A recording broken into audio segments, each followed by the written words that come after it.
지난 한 주간 이스라엘과 중동 소식입니다.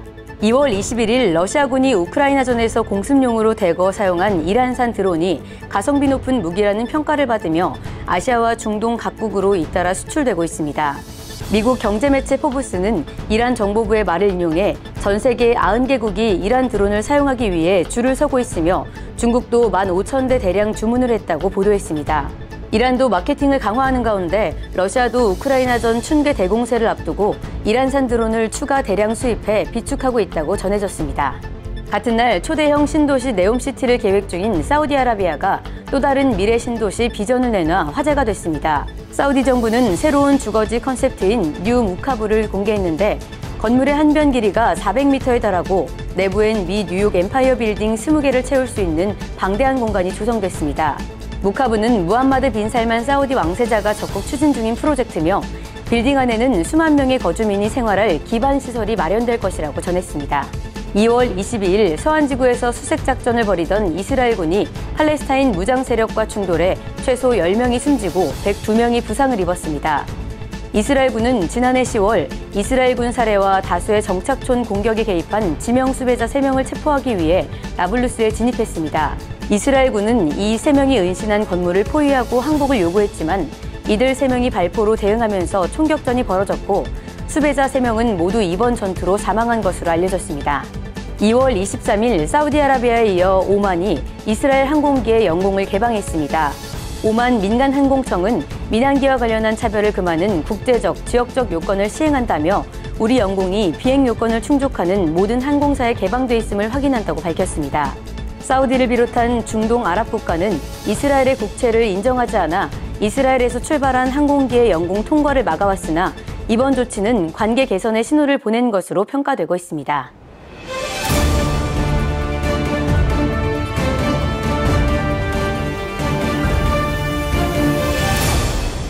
2023년 3월 1일자 이스라엘 투데이 시작합니다. 지난 한 주간에도 이스라엘과 이스라엘을 둘러싼 중동 여러 나라에서는 많은 일들이 있었지만 그중에서 저희가 특별히 오늘 살펴볼 첫 번째 이슈부터 만나보시죠. 국제원자력기구 사찰단이 최근 이란에서 농도 84%의 고농축 우라늄을 발견했습니다. 통상적으로 85% 이상의 고농축 우라늄은 핵무기급으로 분류되며 실제 핵무기 제조에는 농도 90% 이상의 우라늄이 사용되는데요. 국제원자력기구 사무총장은 지난달 유럽의회 연설에서 이란이 현재 보유하고 있는 농축 우라늄은 여러 개의 핵폭탄을 만들기에 충분하다고 경고한 바 있습니다. 이에 대해 짜치 하네그비 이스라엘 안보 보좌관은 지금이 아니면 기회가 없다며 85% 농축 우라늄이 존재하는 것은 애당초 평화적 이용이 아닌 핵무장의 의도가 드러난 것이라고 언급했습니다. 이란이 농도 84%의 고농축 우라늄을 보유하고 있는 것으로 드러났습니다. 이 84%라는 건 어떤 의미가 있는 걸까요? 결론적으로 말하자면 핵무기 개발이 초일기에 들어갔다는 얘기가 되겠죠. 그러니까 뭐냐면 고농축 우라늄은 핵무기에 필요한 연료이거든요. 그래서 통상 85% 이상의 고농축 우라늄은 핵무기급, 웨폰스 그레이드라고 보는 거고 실제로 핵무기 제조에는 농도 90% 이상의 우라늄이 사용된다고 합니다. 평화적 이용의 기준이 뭔가요? 예, 이른바 평화적 이용, 즉 발전용 설비, 그러니까 저농축 우라늄 농도는 20%입니다. 통상 20%는 저농축 우라늄은 IAEA 이제 국제원자력기구에서 인정한 원자력 기본권이라고 분류되고 있습니다. 평화적 이용이 20% 정도인데 원론적인 질문 같지만 그렇다면 이란은 왜 핵을 만들려고 하는 거고 또 말로는 평화적 이용이라고는 하는데 20%가 아닌 지금 84%가 발견됐다고 해요. 그러면 평화적 이용이라는 말을 그대로 믿을 수는 없는 것 같은데요. 예, 그러니까 84% 고농도 우라늄이 존재한다는 것은 이란이 애시당초 평화적 이용이 아닌 핵무장을 의도로 명시적으로 드러나는 것이죠. 과거 지난 2021년 JCPOA 핵복원이 협상이 한창 진행될 때도 이란 외무장관이 20% 우라늄 문을 하면서 평화적이고 인도주의며 의약품 연구를 위한 목적이라고 명시적으로 얘기를 했어요. 그러니까 거짓으로 드러난 것이죠. 그렇다면 아까 뉴스에서도 나왔지만 이스라엘도 이제 가만히 있지는 않을 것 같은데 지금 이스라엘의 반응 어떻습니까?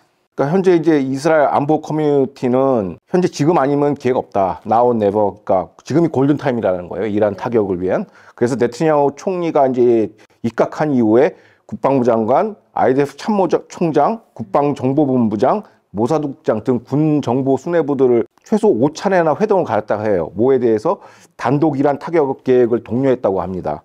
그러니까 이른바 이제 핵 타격 시간이 이제 지나가고 있다는 것이고 기회의 창이 이제 점점 좁혀지고 있다는 거예요. 그런가 하면 현재 언론에 따르면요, 지금 이스라엘과 이란 사이에서 그림자 전쟁이라는 것이 치열하게 일어나고 있다고 하는데, 또 이건 무슨 얘기죠? 그러니까 일반적으로 이제 그림자 전쟁이라고 한다면은 뭐냐면 보통 전쟁은 정규 군대, 유니폼을 입은 군대끼리 맞붙는 거 아니겠습니까? 그게 아니라 이제 비정규전이라고 하는데 이른바 사이버, 공작, 사보타주, 그다음에 비대칭 전력 사용. 그러니까 예를 들어서 이제 급조 폭발물이라고 하죠. ID, 그다음에 자살 폭탄 테러.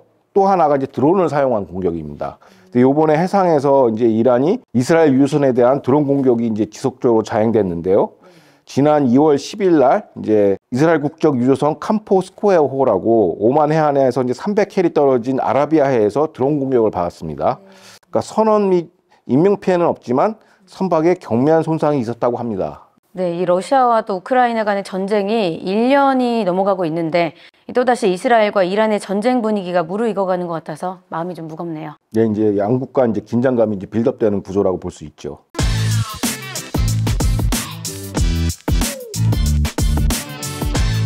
다음 이슈 또 만나보겠습니다. 2월 21일 이스라엘 크네셋이 사법개혁의 첫 시동을 걸었습니다. 이날 사법부 판사들에 대한 임명권을 국회의원들이 가질 수 있게 하는 법안이 1차 독회 및 표결에서 찬성 64표, 반대 47표로 통과됐는데요. 이어서 22일에는 대리장관의 복귀 법안이라고 알려진 사법부의 내각 인사권 개입 차단 법안이 62대 53으로 예비심사소위원회를 통과했습니다. 국제사회와 유엔의 비판에도 불구하고 연립정부는 판사들의 권한이 너무 크기 때문에 삼권 분립의 균형을 맞추기 위해 사법개혁을 추진 중이라고 당위성을 설명했습니다. 이스라엘 사법부 판사들의 임명권을 크네셋이 갖게 한다는 1차 법안이 통과되었다고 하는데요. 왜 이런 법안이 필요했는지 자세히 설명해 주시죠. 그러니까 이른바 사법부에 대한 민주적 통제를 위해서 대법원 판사들의 임명권을 이제 의회나 정부가 행사하는 것이 이제 일반 내각제 국가, 영미권 국가에서는 기본 상식인데 그동안 이스라엘은 9명으로 구성된 대법관 추천위가 사실상 법적 카르텔에 독식되어 왔습니다.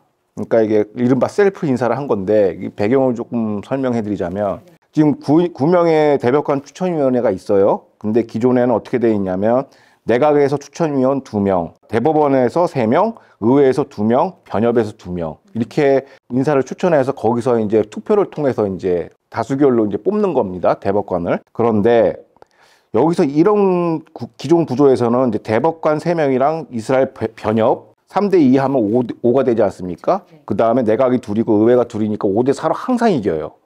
그러니까 법조 전문가들에 의해서 사실상 대법원 판사를 뽑게 되는 구조가 돼버리죠. 그래서 요거를 이제 어떻게 개혁안에는 어떻게 나왔냐.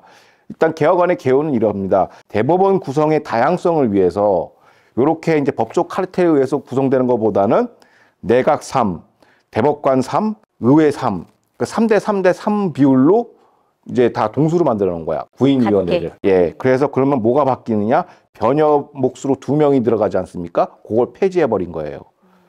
그래서 이제 의회에서는 크네세트, 그 의회 법사위원장이 1명 반드시 들어가고, 그 다음에 플러스 2명의 의원인데, 여기서 2명의 의원 중에 1명은 야권 인사한테 주는 거예요. 그러게 되면 이제 최악의 투표를 하다 보면 어떻게 되냐면 5대4로 내각과 의회가 다수가 돼버려요.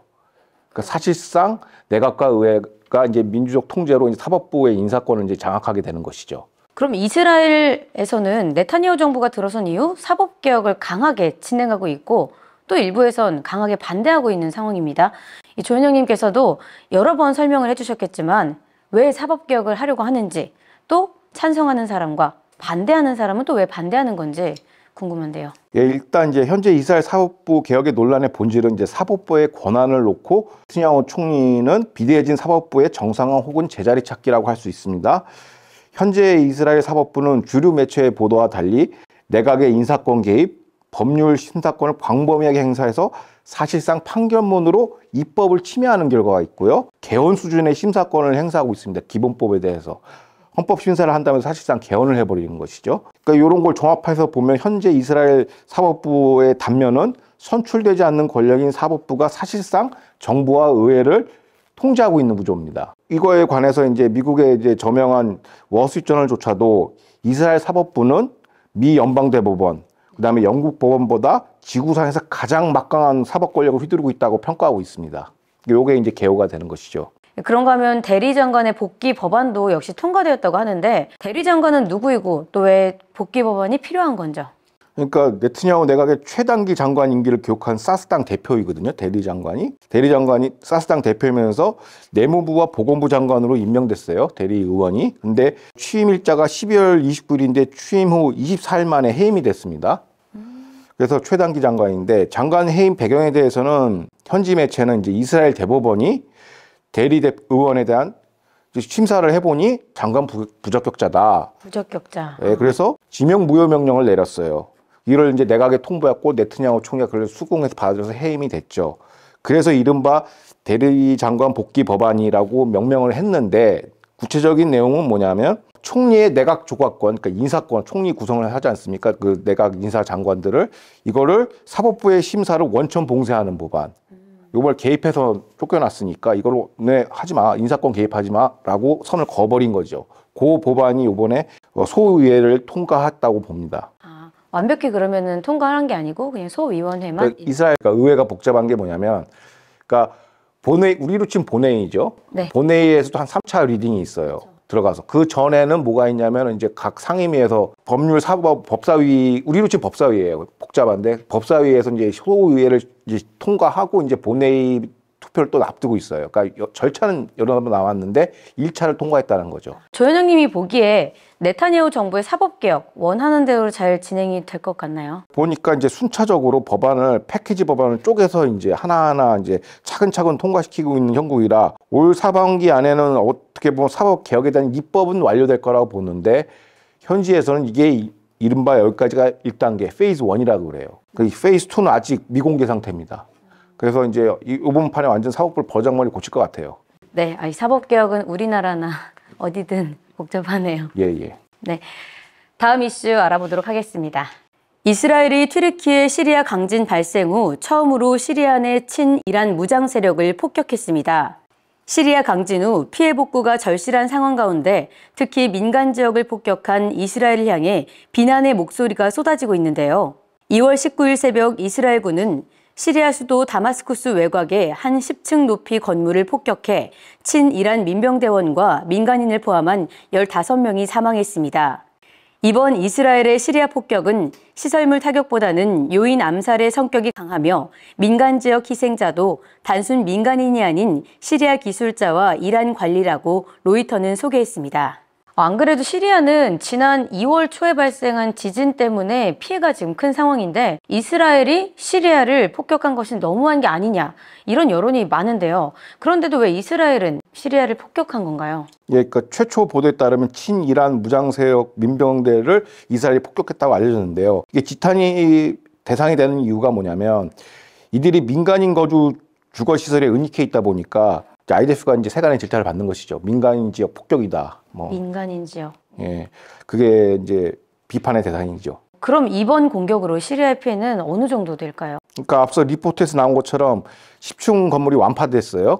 시리아 이란 관측소 측은 이번 공격으로 친이란 민병대원과 민간인이 15명이 사망했다고 밝혔고요. 시리아 정부 부근조차도 이번 폭격 공격에 있었다면서 군인 1명과 4명의 민간인 사망이 발생했다고 지금 보도하고 있습니다.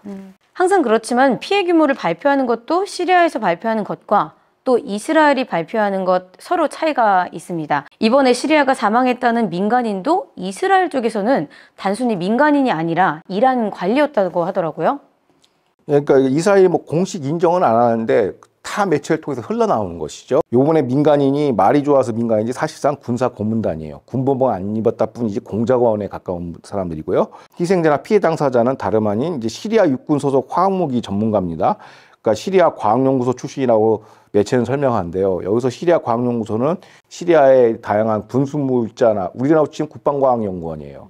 그러니까 민간이라고 볼 수는 없죠. 물론 신부는 민간이긴 하지만. 그리고 또 한 사람이 이제 부상당한 사람이 IRGC 소속 유도미사일 기술 전문가가 심하게 부상을 입어서 지금 테헤란으로 급히 후송돼서 이제 치료를 받고 있다고 합니다. 그러니까 이번 이스라엘 다마쿠스 폭격은 그러니까 시설물 타격이 아니에요. 그러니까 요인 암살 성격이 강하다고 현지 매체들은 보도하고 있고요. 앞서 설명했지만 이게 요인 암살은 이 그림자 전쟁의 그 테마에 속하는 거거든요. 그러니까 이번 폭파된 문제의 민간인 지역 10층 건물은 사실상 그 민간인 거주 지역에 그러니까 이란 혁명수비다가 주도하는 극비 미사일 개발 프로그램을 이제 회합하는 장소예요. 그래서 인명에 대한 타겟을 한 거죠. 그러니까 그걸로 해석하는 게 정확할 것 같습니다. 그리고 강진 같은 끔찍한 자연재해로 인해 이 전 세계에서 많은 구호품들이 시리아에 답지하고 있는데 이 시리아 정부는 그 구호품들을 피해 주민에게 전달해주지 않고 심지어는 그 속에 무기를 숨겨서 운반하고 있다고 하더라고요. 예, 그러니까 그 시리아 구호물자를 공사하는 항공사가 이란 국적의 캐산 파르스 항공이라고 합니다. 그러니까 문제의 항공사는 과거에도 불법 무기 밀반입 전력이 있는 항공사고요. 그러니까 미국의 테러 지정 목록에도 포함되는 테러 제재 대상의 항공사라고 합니다. 그러니까 전문가들은 과거 이제 IRGC, 그러니까 이란 혁명수비대가 재난 복구 지원을 명목으로 다양한 이제 불법 무기 밀반입을 그 한 전력이 있어요. 과거사로 이제 올라가면은 1990년대 이제 보스니아 내전 당시에도 IRGC 군사고문단과 무기를 자원봉사자와 구호물자로 가장해서 투입한 바 있습니다. 이런 이제 현상이 발생하다 보니까 그러니까 이스라엘 정보 당국 역시 구호물자의 자폭 드론과 장거리 미사일 부품, 밀반입 가능성의 무기를 두고 지금 추적에 들어갔다고 합니다. 그래서 이제 종국적으로 이렇게 무기를 시리아에다 반입을 해서 그러니까 시리아랑 이스라엘이랑 붙어 있지 않습니까? 이스라엘 북부 국경인 시리아인데 거기서 조립을 해서 이스라엘 공격용 타격을 하기 때문에 그러니까 이스라엘 당국은 민감하게 받아들이는 것이죠. 오늘도 좋은 설명 감사합니다. 다음 이 시간에 뵙겠습니다. 네, 감사합니다.